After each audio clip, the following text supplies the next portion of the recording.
Hey, it's Sparky, Fifer 1250 AM, The Fan, along with our guy, Jacob Morley. If you listen to the Wendy's Big Show and listen to the interviews I do on 1250 AM, The Fan, you hear Jacob Morley all the time. He is one of our draft guys we go to for draft coverage. He did our draft show with Gary Ellerson and myself last year. You follow him on Twitter at Jacob Morley, of course, part of Packer Report and 24/7 Sports. And he's filling in tonight for Ryan Horvat, who is off doing his duties with BetMGM tonight on the BetQL radio network as it's tourney time and they are really, really busy. Jacob, before we get going any further, I want to give you the opportunity, and I'll give you several more, to promote your draft guide that you got out there, because that's how we came across you last year, and it's really, really good. Yeah, I appreciate that, Sparky. So if you just type in Green Bay Draft Guides or Gumroad, that's the website that hosts it, and Green Bay Draft Guide, it'll take you right to the website where you can pre-order it right now for $8.99. I believe it goes up to like $10 in a few weeks here once we get to kind of the beginning of April. Or if you follow me on Twitter, you can go to my pinned tweet and find it there. It's 225 prospects written up through the lens of the Green Bay Packers. So when you're reading Bruglers or Zierlings or any of those guys who do awesome stuff, obviously they write it just through the lens of like, hey, here's the prospect, here's the pros, cons, all that stuff. This is pros, cons, boom, how they fit with the Packers right now, how they would fit with this team. Are they a good fit? Are they a medium fit, low fit, all that stuff? And the other thing that has really been picking up steam with that, been doing it the last couple of years, is I call it's the Packers People Top 300 list. And all that is, it's basically, we have taken a filter, essentially, looked at everyone the Packers have drafted since Ted Thompson, everyone the Packers have played since this coaching staff has been there and beyond.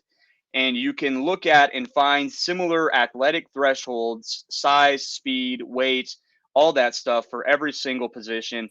And the Packers, they like things. They like certain things about certain players. A good example of this is last year, there were 5 guys in the draft at the wide receiver position that hit every single threshold on that list. And I will name those 5 guys to you, and you tell me if they sound familiar. One of them is Christian Watson. Who you love. Who I loved, still love. Another Yep. one, Romeo Doubs. Another one is Bo Melton, who is on the Packers offseason roster now. Another one, Samari Toure. And the last one is Kevin Austin. So 4 out of the 5 in that entire draft class that hit every single metric that the Packers seemingly ended up, on the roster. Who knows? Maybe Kevin Austin will be on the roster too when it's all said and done, because they could use another receiver. But if you want access to that, it's all in there. It's a digital book. It'll be in your email April 10th. You can download it that morning, go through all that stuff, print it off, do whatever you want to do with it. Like I said, it's $8.99 right now, jumps to $10, I think, when it releases on the 10th. But it's an essential need for any Packers fan on draft day. So make sure you go out and get it.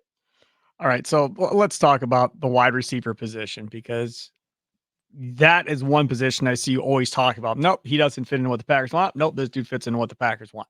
Addison from USC probably will be there at 15 is my guess. However, you guys, you specifically, have been all about Hyatt, the wide receiver from Tennessee, which personally, I wouldn't take him at 15. I feel like that's way too high. But Packers are going to do what Packers are going to do at this point. So tell me the difference of why the Packers would like Hyatt versus why they wouldn't like Addison when you're stacking them up from a Packer perspective. Yeah, I mean, and the interesting thing with Hyatt is he does not hit every metric that the Packers like. There is a big, ugly red dot in his metric, and that's his weight. He's really light.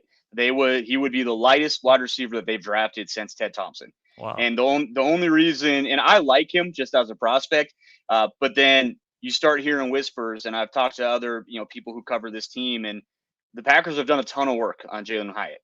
And I think it was Justice Mosqueda that had the info. He heard it at the combine that the Packers essentially, they view Hyatt the same way they viewed Olave last year, who I saw that tweet. Yep. They were ready to move up and take Olave, but I mean, the Saints sold the farm to go up and get him, I think, at 13 or wherever it was. And he was a light guy. He was not a super dense guy. So maybe, maybe there's a little bit of changing of the guard here with as far as, what they care about as far as the density and the weight that these guys carry. And the reason they like those bigger, denser guys are because in Matt LaFleur's offense, everything is predicated on the run. If you can't, and Matt will say this, if you can't play on first and second down, we can't play you. And so it is interesting to say, okay, well then what about Hyatt? Because he's a light guy, and it would be interesting how they would use him. I think what the process is, and now I'm projecting. I have no idea, but I think what they are thinking is we have one guy in Christian Watson who you have to fear when he's on the field, and we like that, and we got a taste of that last year, and we want more of it.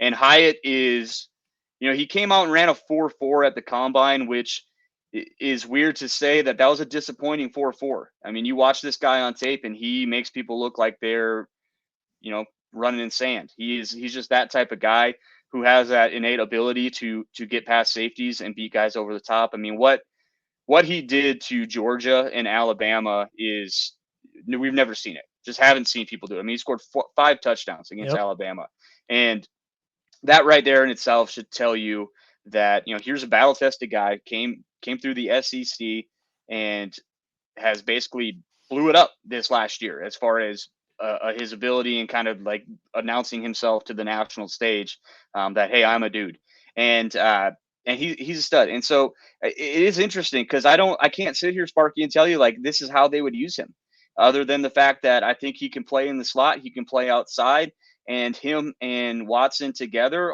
it's terrifying to think of.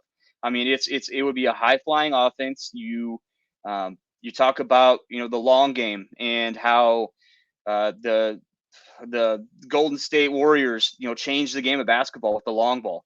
Well, we are kind of seeing that in the NFL right now too, with specific offenses. Look at Mike McDaniel in Miami, what he's doing with those two ridiculously fast guys. Except the thing is, Watson's bigger than both those guys, and Love has got a better arm than Tua. And so, just that is what is exciting to me as far as the wide receiver position and Jalen Hyatt. But I'm with you though, Sparky. If they took him at 15, that's high. Like that's high to take him. I think in the guide, he's not a top. He's like, I think he's right around our 30th player in this draft.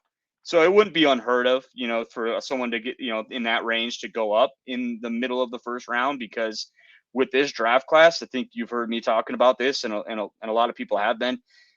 I think this draft is about 10 to 12 players deep, and then it goes from 13 to 60. And it's kind of a, what do you want? What's your flavor type draft, as opposed to, there's a ton of can't miss prospects in the top half of the first round. That's just not really there. So if Hyatt's a guy that they just are like, you know what?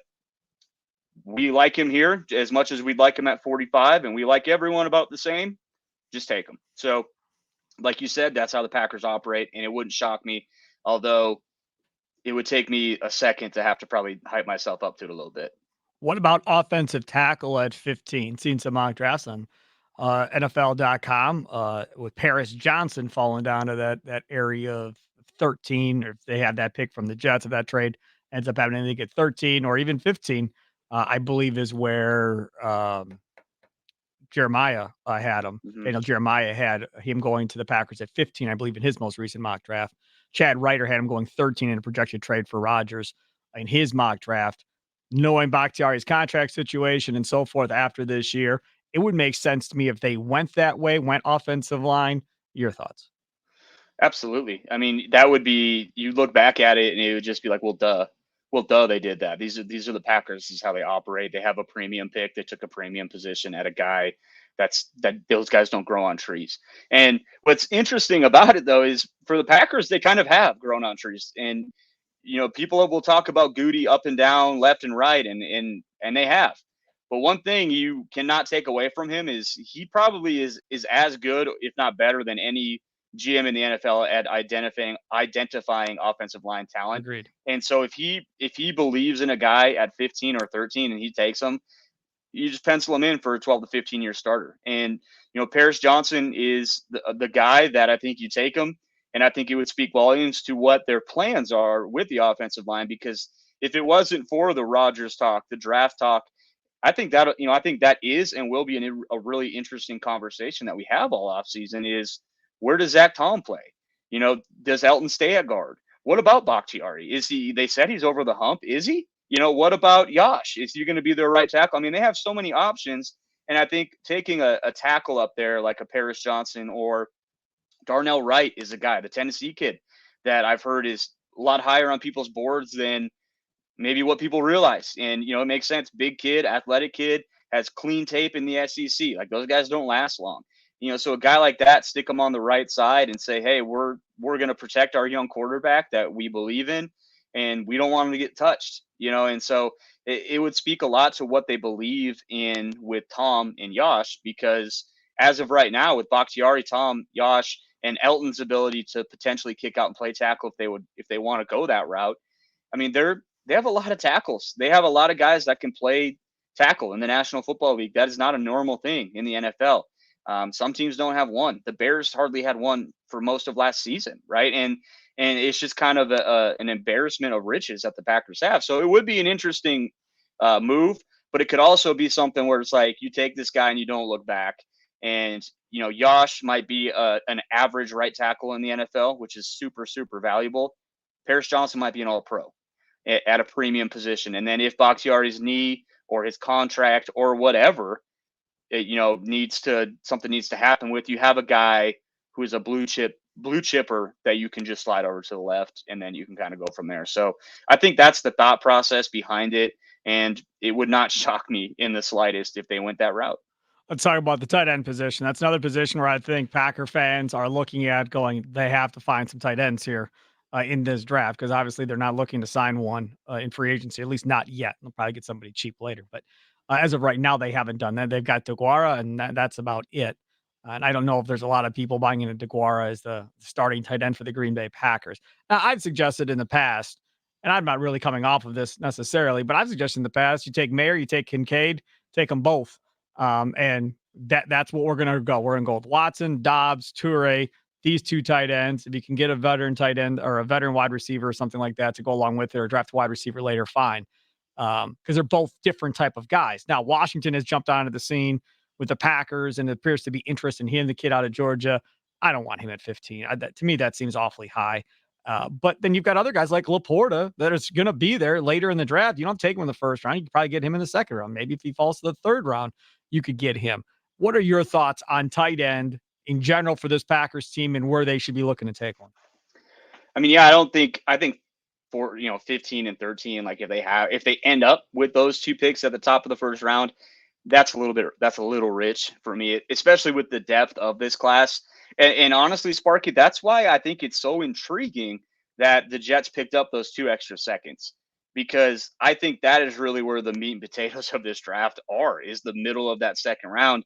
And that's where you could, get one of those guys. I'm sure a couple of them will be gone at that point. But I mean, you mentioned, 3 or 4. There's, Luke Musgrave, Sam Laporta, Tucker Kraft, the kid out of Michigan, the kid out of Old Dominion, Zach Kuntz, I think his name is. And how much fun would Packers fans have with that? Another Kuntz, playing. Right.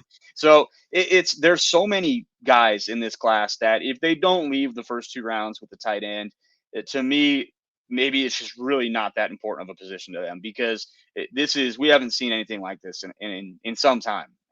To just kind of pick your poison. Who do you like? Like you said, 15. I would have probably said a month ago, Mayer maybe, and some people still have him going 15 to the Packers, and I would get that, and that kind of plays into the 15 to 45. There's not a huge difference, so just take your guy. And Mayer is a guy that I think is the most ready to play right now, but the tight end position is one that it's so hard to project. I mean, the hashes are different in college. You get to the pro game and you're playing against grown men now, and you're asked to do so many different things. And it's so dependent on each individual offense. And it just takes those guys 2 to 3 years. So you can sit here and say, hey, Mayer is ready to play, so they can take him and he's going to be ready to roll day one. And it still might take him 2 years before he is what you drafted him to be. So for me, that's kind of my thought process in theory on the tight end position is always, you have just as good of a chance of hitting on a guy in round 3 as you do in the top 15. So just take one later. And that's going to be what I think I end up falling with in this year's draft class as well. Just if someone's there at 45, let's say you only have the 1 round pick, I don't want to pigeonhole myself into saying, hey, I'm just taking a tight end at that pick. But I think there's a really good possibility that that's still going to be the top player on the board at pick 45. I'm interested in seeing strategy wise how they view their offense now going forward, whether it be offensive linemen or tight ends, as far as how much importance is put on how good they are at run blocking versus pass blocking. In the past, pass blocking was always king because Rodgers going to throw it 40 times a game and do that whole thing. How do they view Jordan Love within this offense? Do they view Jordan Love throwing it as much as Aaron? I don't think they do. So if you're viewing him throwing it 25 times a game, let's say, and something like that, and you're going to rely on the running game more, maybe philosophy changes as far as really what you're looking at from linemen and tight ends. Absolutely. Yeah. And that's so fascinating. Someone asked me, they're like, well, you think you know what they like at wide receiver. Like, are they going to change now that Jordan Love is the quarterback? And my answer to that would be no. They know what they want in receiver and they know what makes a good receiver, and that's what they like. But I think it is a more valid question to ask. The Packers' strategy for offensive linemen has kind of always been, you don't have the 35-inch arms, we don't really care. Can you keep your butt pointed at the quarterback with yourself in between the defender and him? And that's all we care about. And, they found guys like Bakhtiari, like Zach Tom. Elton Jenkins is really good at that. I mean, so that's kind of been their philosophy, and they have not really drafted the road graders to kind of grind it out on the ground. And you see it with, like, John Runyon, really good in pass protection, hit or miss as a run blocker. Josh Myers, same way, pretty good in pass pro, hit or miss as a run blocker. Yosh, that right tackle spot has kind of been that way going back to Mark Tauscher. I mean, for Christ's sake. So it will be interesting, and I think you were right when we all talk about it. This is going to be the final evolution of Matt LaFleur's offense because allegedly Jordan Love is going to run it, all the time, no questions asked, as any young quarterback would, but. Does that mean, like you said, hey, A.J. Dillon and Aaron Jones are going to be the offense this year? And is it going to be Jordan Love throwing the ball 25 times? I think they're kind of at a spot where they kind of are what they are at this point. It's going to be tough to overhaul that. I think the two spots, that are up for grabs potentially are that right guard spot and the center spot. I think they like Tom and Yosh at right tackle, but I think, it is interesting too, because that right guard spot, Runyon has been a really good football player for them, but it seems like they're always trying to replace him. It seems like every offseason they say, like, hey, that spot's open competition, which, that's coach speak. It's open competition. Every job's up for grabs. All that stuff is great. But you're not saying that about Bakhtiari. You're not saying that about Elton Jenkins, so it is interesting that if someone was sitting there, and that's not a spot we've really talked about, is the guard spot. And, a kid that we just had on the Gold Zone on Wednesday night was Cody Mock, the North Dakota State kid who, man, if he's sitting there at 45, he's projected to play guard. And he is, he's really good in pass pro, but he's nasty in the run game too. He hits all their athletic metrics. He was a left tackle in college, which is also what the Packers love. He would be a great fit for this team. And I think he'd be someone that, like, if you want to run the ball a little bit more, you want to add a little bit more nasty to your front, I think he's a kid that would fit in really well with this team. So it'll be fascinating to see as we usher in this new era of Green Bay Packers football with Jordan Love at the helm. Are they going to change some of their strategy and how they run things? All right, we're just over halfway through talking with Jacob Morley. Follow him on Twitter at Jacob Morley, of course, of Packer Report 24/7 Sports. Of course, go get his draft guide, the draft guide that they do over there. And simply go into his Twitter account. It's pinned and click right on it. Get a discounted rate right now. Otherwise, you wait till beginning of April. It's going to go up a couple bucks. But again, you're still, even if it goes up a couple bucks, you're still only talking 10, 11 bucks for over 200 prospects listed and detailed out. And I told him before, Jacob Morley, if everything plays out right, I think he could be really good and go to wherever he wants to go at some point if he wants to do this for a living. He's really good, folks. Okay, so let's continue on. I want to talk about defense now. We talked about offense. Safety position. I think a lot of people love Branch, safety out of Alabama. Then he runs a 4.5 something, 4.56, whatever it is, 40. And then all of a sudden you say, well, maybe not at 15. Maybe we'll wait. I've always been one that doesn't like drafting safeties in the first round. Never been a fan. Always think you can get a safety later or convert a corner into a safety, figure it out.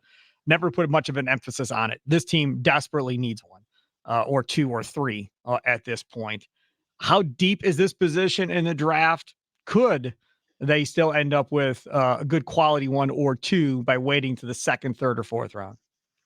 It's not good. It's not a great class for at safety. And I know Packers fans don't want to hear that because you want to be able to go get your starter on day 2 or 3.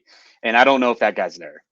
And I was never, I've talked to people that were like, man, Brian Branch might be my favorite player in this class. Tackles, And, sure, for sure. I mean, he and, tackles well. and I never got that. I was like, man, I watched the guy, and because I'm with you, Sparky, where it's like if I'm taking a safety at 15, he better be Leroy Butler. Like, I mean, And he lead. better be, Yeah. but that I want a dynamic playmaker that I can tilt the field with. Right. And I never saw that with Branch. And I think Branch is a really good football player. I do. Like, if they took him, I don't think you would be disappointed with him. I think he's good. And is he better than Clinton Dix? I was just going to reference him because that was kind of the thought with him too, right? Was like, yep. He's going to be a good player. And HaHa was a good player for a time. They're so different, Sparky. Like, you watch Clinton Dix at Bama, he played their deep safety. He played the spot that the Packers would ask him to play. Branch has not.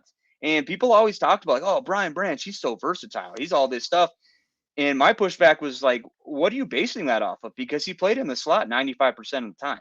And he's good at it, but he's not really playing safety. He's not, Joe Barry loves to run that cover 2 split safety, keep everything in front of you type defense.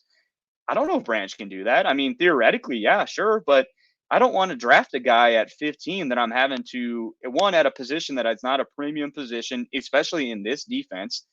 And 2, I don't want to have to project, and I don't want to have to think that hard about how I'm going to use him. I want a guy that I don't have to think. I know what I'm doing with you, and we're putting you there, and that's that. And I think the Packers get themselves in trouble with that sometimes, where they'll take someone and say, "Hey, here, coaches, this guy's really good. Well, what do you want us to do with him? That's your job. You figure it out." That was Ted for sure. Yep, and I think Brian's better about that. I do. I think Mark Murphy talked about breaking down the silos, all that stuff, and I do think they do a better job of that. But you get into the later rounds of this draft class. Sidney Brown is a name that gets brought up a lot, but that guy, I mean, if you want another safety on the field that can't tackle, sure, take him. I mean, it's just clip after clip of this guy missing tackles. And yeah, do you love the athleticism? Do you love the short area quickness? Oh yeah, it's great. It's fun to watch. But it's not cool when he's, flying it, running the alley and lunging to hit and whipping, and the guy runs for a touchdown. I mean, the Ibrahim Mitchell, the Minnesota running back, yep, absolutely had a day with this guy. And so you go watch that Minnesota film, you go watch the Western Michigan film. I mean, 2 teams that are not teams. If you're an elite athlete, an elite prospect, you should be playing really well against. And he didn't. So, and that's the thing with him too, is he's another guy that did not play that deep safety. 2 guys that I really like, or 3 guys. One is his name's Jair Brown. It'd be fun to have 2 Jairs in the secondary. Sure. He's the Penn State kid. Loved his film. Was thrilled watching. And this Goody guy. was at Penn State's pro day, wasn't he today, Friday? Yeah. Yeah, he was. He was for a few reasons, I'm sure. But that Brown kid came out and tested horribly at the combine. Same with Chris Smith, the Georgia kid, who's someone that you would think could play kind of in that cover 2 split safety. He didn't test well either. So those are 2 guys that I was really hot on, and then they, it's just like I know numbers and testing aren't everything, but there is a baseline that you want to get to, and those guys didn't get there. But 2 guys that I really like. One is the Iowa State kid. His name's Anthony Johnson Jr. He's a former corner, and he has played in that deep role. And he's got the athleticism. He's got the range on the back end. Played corner his first 4 years at Iowa State. They moved him to safety. I think he's flying under the radar a little bit, and he'd be a really fun pick in Green Bay. The other guy, his name is Trey Dean. and he is I think that's his name. I gotta look that up. Trey Dean the second, LSU. I believe that's who I'm talking about. That's the Florida kid. LSU has a kid that's his name's escaping me right. Jay Ward. That's it. Jay Ward. He's another kind of the same. Played some corner, played some outside corner for LSU in the SEC. They moved him to safety. His biggest thing is he's like 188, and the Packers kind of want you to fill gaps as a safety. They want you to be responsible for run fits. He's got the attitude for it. He will throw himself towards the fire. But I'm concerned about his body holding up Sure. for an entire year. But those are two guys to keep a name on, guys that I think could come in and play right away. Jordan Battle is another name. Alabama kid. He played more of that traditional deep cover 2 type safety. What about that kid at Texas A&M? Antonio Johnson. Yeah. A lot of people like him. I like him fine, but I don't see like the coverage ability, I guess. I think he would be better towards the line of scrimmage. Gotcha. But if the Packers think that he can do it, but then again, you're getting into the projection. So that's what's tough with this safety class, Sparky, is it's a lot of guys that have not played in a traditional safety type role. So, it'll be interesting to see what they do at that position, because I mean, the guys that they could have signed, which they probably couldn't have anyways, are gone essentially. So are they going to really roll out there with Rudy Ford and Tavarius Moore as their safeties? Right. And because I think Savage is going to play in the slot this year, at least I hope he is. And so it'll be interesting, but it is, if there's one thing that I'm concerned with how they're going to plug some holes on this roster, it's the safety position, because I don't know where they're going to get it from. Right. Like tight end, the draft is great. Wide receiver, the draft is great. The defensive line, you can supplement guys in there through the draft, and those guys seem, you can find some gems in free agency with that. But safety is concerning. The only saving grace, I would say, is theoretically, it's not hard to play safety in a cover 2. Like, you should be able to find guys that. Let me ask you this. What about the idea of Rasul Douglas moving to safety if they were to, say, draft Joey Porter Jr.? Yeah. Mm-hmm. I don't think they even need to necessarily draft Joey Porter Jr. or, like, let's say like Devon Weatherspoon, the Illinois kid, falls. Two guys that I think are really good players. Corner could be that sneaky position where we don't talk about it enough, and then they take one. Because I think, kind of piggybacking on what I just said, what's Rasul best at as a corner? He's best at sitting down, reading what's happening in front of him, making a play on the ball. Yep. That's essentially, in a really, really simplistic way, what Packers ask their safeties to do. He's a willing tackler. He's fine there as far as that. And I want to say I think that's the plan, is to move Sewell to safety, because I think he can do it, and I think he can do it well. But it's finding that guy to go with him too. Is it Rudy Ford? It might be. Is it someone in the draft? It might be. But like you said, if they go ahead and take a corner, it would be interesting, especially because, I think a lot of people are still sleeping on Eric Stokes. I mean, kid had a great rookie season, struggled his second year, or at least was up and down, and then got hurt. So he's such an unknown, and we'll see what happens with him, because I don't want to just write him off either as a stud outside corner. So, that's one of those positions too, though, Sparky. It's so cliche to say, but you can't have enough of those guys that can cover. So we'll see, man. It's an interesting topic for sure. All right, let's talk about edge rushers. I feel like this edge rusher class is pretty decent. And I know there's a lot of Packer fans that want them to go edge at 15, and that's been talked about. I think you can get an edge in the second round. It can be just as good. I mean, you've got Preston Smith, Engabari, Rashawn Gary. They brought back Hollins cheap. He had an impact in the brief time he was with the Packers in the season from the Rams. I like him. So for me, I guess I'm not as hip on the edge rusher at 15 when I think they can wait on that and get that in the second round. What's your thoughts on edge rushers and who might still be there maybe in the second round and then maybe at 15 as well? Yeah, just depends, what they think about this class.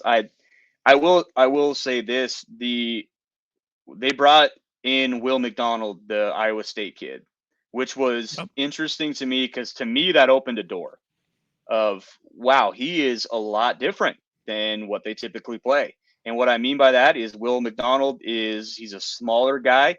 He wins with flexibility, speed, and explosiveness. And Preston Smith, Rashawn Gary, Kingsley, they don't win. They overwhelm you. Like that's how they win. They're big and athletic and physical, and they just physically overwhelm you.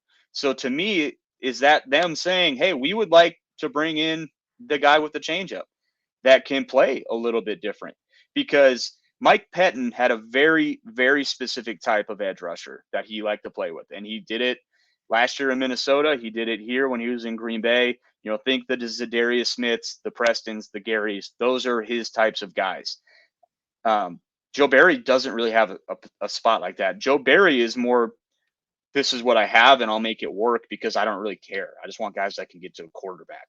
And we'll see if that is, comes to fruition, because the thing with Will McDonald, there is, and what I'm trying to get at here is Nolan Smith, the Georgia kid, is someone that I didn't really think was an option for the Packers at 15. But as soon as that Will McDonald visit happened, I thought, okay, well, if they're going to bend their rules for Will McDonald, Nolan Smith he's Clay Matthews is the comp that you keep getting thrown around with him. He is a relentless pass rusher who wins with speed, quickness, and just never giving up on the play. That is how he plays the game. You watch his film, and it is some of the most fun film that you'll watch in this class. Played at Georgia. Huh. Packers yeah. Oh, Georgia. Right. Yeah. I mean, wouldn't that be something? I'm telling you, they're setting this up for Kirby Smart to be the next head coach after Matt LaFleur. I'm convinced of it. All right, go ahead. Maybe he will be. You're right. But no, but so Nolan is a guy that you talk about blue chip prospects. I think Nolan is a legitimate blue chip prospect in this year's draft class. And the only reason he might be there at 15 is because he's 6'3", 6'4", whatever it is, 240 something. He's not a big 260-pound kid, but he's also someone that you want to talk about leadership and accountability on that side of the ball, something that the Packers have been lacking, for the last 5 since Charles Woodson left on that side of the ball. I mean, he's a guy that you listen to him talk. He is an infectious personality. He gets the most out of every single day. I have not talked to the kid personally, but I've talked to several people that have, or people on that Georgia coaching staff. And, he is the kid that they say we want him to be the face of our program, because that's just how he is. Killed the interview process, was so impressive, with the GMs and the coaches and his intelligence on and off the field. He is a guy that there's not a lot of guys at 15 that would make me get up and, do a fist pump. He'd be one of them. And I, like I said, I didn't think that it was an option until recently. The other kid that a lot of people talk about at 15 is the Van Ness kid out of Iowa. That dude's just all power. That's what he is Rashawn Gary. He is Preston Smith. If they, and that'll be telling, if they're both sitting on the board and they want to take an edge rusher and they just take Van Ness, well, then that tells you, hey, we got our type. This is just what we like. And that's fine. I think he's fine. I would probably feel the same way I felt about Rashawn when they took him, where it was like, okay, I mean, I get it that he could really be one of the best players in the league in 3 years. But just take, it's the Brian Burns, Rashawn Gary conversation again, where it's like, well, Burns was good right away and he's still really good. So was it smart to take Rashawn, who took 3 years to get there? So it's an interesting combo. But to, the second round, you got the K-State kid, the Felix. I can't say his last name. Neither can I. He's good. He's a good player. He'd be a lot of fun. You got the Isaiah Foskey. Very much fits what the Packers like to do at that position, that traditional type of position. A guy that is interesting to me that I really like that I haven't heard a lot of people talk about is Isaiah McGuire out of Missouri. And he, you talk about checking boxes for the Packers. He checks a lot of them. I think they could get him on day 3. And he is very much a developmental type prospect. So this is a deep edge class, like you said, and I think they could get a guy in the second or third round. The only thing with that, Sparky, is you see the historical data of edge rushers, And it really is like, man, if you don't take one in the top 30, it's tough. It's tough to get one. There's not a lot of guys out there. Like Zadarius Smith is kind of the poster boy for like, hey, he wasn't a first round draft pick. He, doesn't have all these athletic gifts. He's just crazy. He's just strong and will run his face through an offensive tackle 100 times a game. Kingsley and Igbare is not normal. What they got out of that kid last year, that is not normal. A guy like him to for whatever reason he fell and they picked him up. I mean, that's not a normal thing at all. So if they don't get one in the top 50, so with that first or second pick, I don't know, man. It's tough. It's tough sledding out there to get one of those guys, but there could be someone sitting there at 45 that they really like. He is Jacob Morley. Follow him on Twitter at Jacob Morley, of course, with Packer Report 24/7 Sports. Wrapping it up here on Curtin Long, filling in for Ryan Horvath from BetMGM tonight. You can follow Ryan on Twitter at Ryan Horvath. One last plug for your draft guide, Jacob. Go ahead. Yeah, guys, go pick it up. You're not going to regret it. I know we've got people that have gotten it in the past, and I love getting comments from people that had it last year, and they're like, "Hey, I already bought it." But Gumroad.Green Bay Draft Guide. Type that in your old Google machine; it'll pop right up, and you can go get yourself one. Or head on over to my Twitter at Jacob Morley. It's my pinned tweet. We tweet about it a bunch, but it's me and a bunch of people that you'll probably recognize on Packers Twitter that contribute to it. I know Jacob Westendorf has been a big part of it the last couple of years. Ross Uglum has been a big part of it the last couple of years. So, it's just something that we really enjoy doing, and we're going to continue to do. So go get yourself one so we can continue to do it. I had Westendorf on filling in for Horvath a couple of weeks ago. Yep. He told me that you're a big Anthony Richardson guy. Oh, yeah. I think my other team, the Colts, are probably going to take that dude. So I hope you're right. I hope you're right. You better be right. I can talk to you about the Colts off air. I got some. You got some stuff. I got some stuff for you. Very good. Nobody else wants to hear this but me. There he is, Jacob Morley. Follow him on Twitter at Jacob Morley. Curtin Long, baby. We record Monday, Wednesdays, and Fridays. Most times they're posted by 5 p.m. tonight on Friday night. We're recording later with Jacob. Normally by 5 p.m. The podcasts are posted, and then they go to YouTube a couple days later. We just started the whole YouTube thing this week. Have a good one. See you.